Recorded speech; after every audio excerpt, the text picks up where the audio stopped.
La saison culturelle 2022-2023 débute en ce moment dans notre territoire. Retrouvez dès à présent de nombreux événements pour petits et grands dans les salles de Saint-Dizier, Vitry-le-François et Bar-le-Duc. Concerts, théâtres, spectacles, conférences et bien plus encore. Puissance Télévision, partenaire des Fuseaux et du Théâtre de Saint-Dizier, de l'Orange Bleu et de la salle Simone Signoret à Vitry-le-François et du Théâtre de la CB à Bar-le-Duc. Plus d'infos sur www.puissancetélévision.fr. Puissance Télévision. Vivons la culture.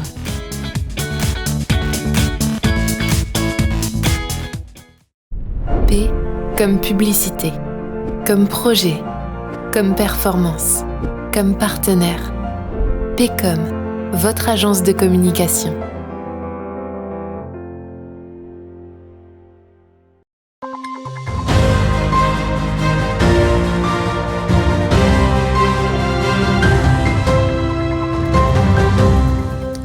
Bonsoir à tous et bienvenue dans votre journal de ce mercredi 28 septembre 2022. Tout de suite, les titres de cette édition. Durant 2 jours, la ville de Saint-Dizier accueille la 3e édition des Rencontres des villes moyennes, un enjeu important pour la municipalité. Quelques jours après la rentrée, un adolescent joinvillois a été victime d'un harcèlement scolaire. Le médecin a relevé 38 hématomes sur l'enfant. Ce jeudi 29 septembre, les syndicats CGT, FSU et Sudrail Solidaire vont se mobiliser à 17h, place de la mairie. Et voilà pour les titres. Ce matin à Saint-Dizier a débuté la 3e édition des Rencontres des villes moyennes. Durant 2 jours, élus, chercheurs et dirigeants d'entreprises sont réunis dans la cité bragarde pour aborder les différents défis des villes moyennes. Regardez ce reportage. Durant 2 jours, la ville de Saint-Dizier devient la capitale des villes moyennes en accueillant la 3e édition des Rencontres des villes moyennes organisée par la Fabrique de la Cité. Quentin Brière, maire de Saint-Dizier, souhaite replacer ces villes oubliées au centre de la France. Et puis Saint-Dizier, ça a perdu des habitants, et puis Saint-Dizier, etc., etc. Et ça, c'est le tableau un peu terrible qu'on pourrait dresser de notre ville, comme des 3/4 des villes moyennes. C'est le tableau que je ne veux pas dresser aujourd'hui. Il faut qu'on amène le meilleur ici. Et amener le meilleur, c'est faire des alliances avec des grands partenaires culturels, comme l'ARMN Grand Palais qui a ouvert Muse, mais des partenaires comme Vinci, partenaires privés, qui viennent ici pour inventer l'avenir de nos villes. Et moi je suis sûr, j'y crois intimement, c'est qu'à Saint-Dizier, il y a tout pour offrir une qualité de vie maximale. Donc puisqu'il y a tout ici, inventons-le ici. On veut être une ville laboratoire et la Fabrique de la Cité nous permet d'avoir cet ADN-là de ville laboratoire. Pendant ces 2 jours d'échange, plusieurs tables rondes vont se dérouler. Ensemble, ils vont essayer de répondre aux 3 défis majeurs rencontrés par ces villes: l'attractivité de leur territoire, la qualité de leur cadre de vie et leur réindustrialisation.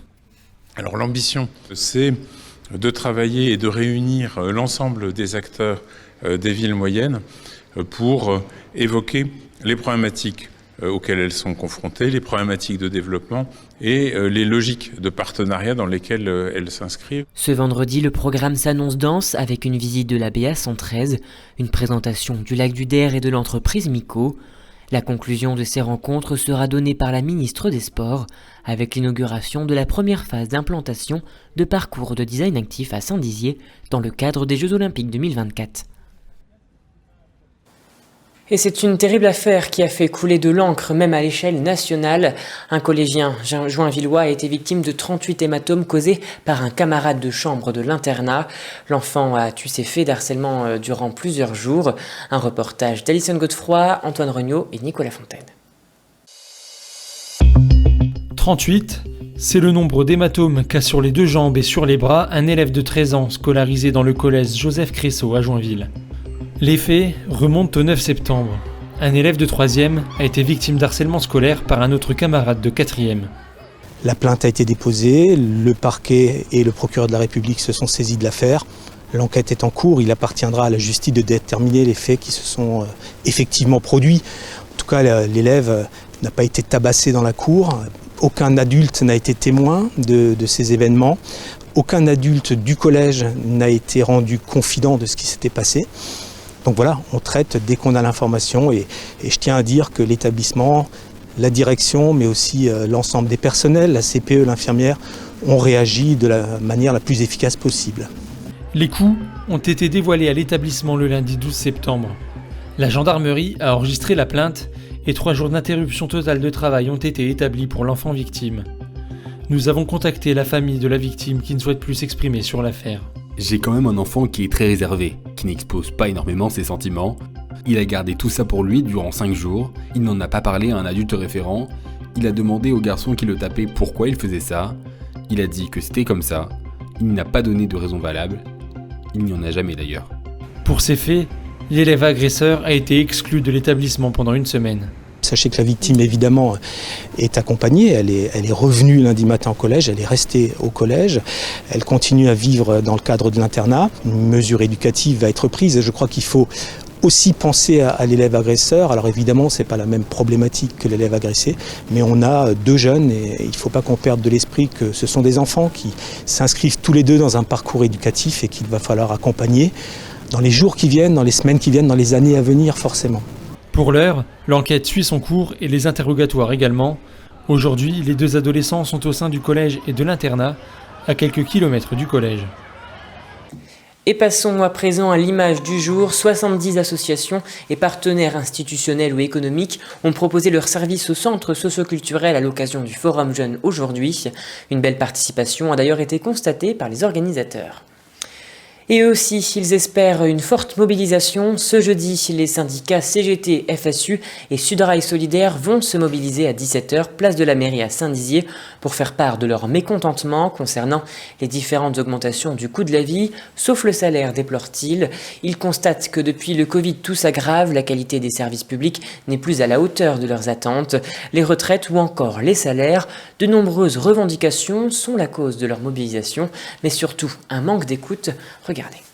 Pour demander une augmentation des salaires, donc pas seulement le SMIC, puisque le gouvernement augmente uniquement le SMIC. Pour l'instant, nous on demande l'augmentation de tous les salaires, des pensions, des minima dans tous les domaines, une baisse aussi des loyers, on demande un petit peu beaucoup de choses. Donc, beaucoup de choses par rapport à tout ce qui est augmentation des prix et perte de pouvoir d'achat, donc d'une manière générale. Le service public qui se perd, donc au niveau des hôpitaux, qui se perd au niveau donc des rues, des routes, des infrastructures en général, un train, électricité, on le voit avec nos centrales nucléaires qui sont en panne, avec un manque d'investissement en général. Aussi dans l'éducation, dans la culture, tous ces domaines qui deviennent un petit peu les parents pauvres, parce que on a aussi besoin de tout ça dans la vie, sauf que tous ces budgets-là, on les restreint de plus en plus, et sans investissement dans l'humain et dans le matériel, on ne peut pas construire l'avenir. Et voilà, c'est la fin de cette édition. Merci à tous de l'avoir suivi. Dans un instant, vos prévisions météo de demain, présentées par Manon de Fontis. Je vous souhaite à tous et à toutes une très belle soirée. Toute l'actualité qui vous concerne, à voir et à revoir dès maintenant sur puissancetélévision.fr et sur notre application mobile.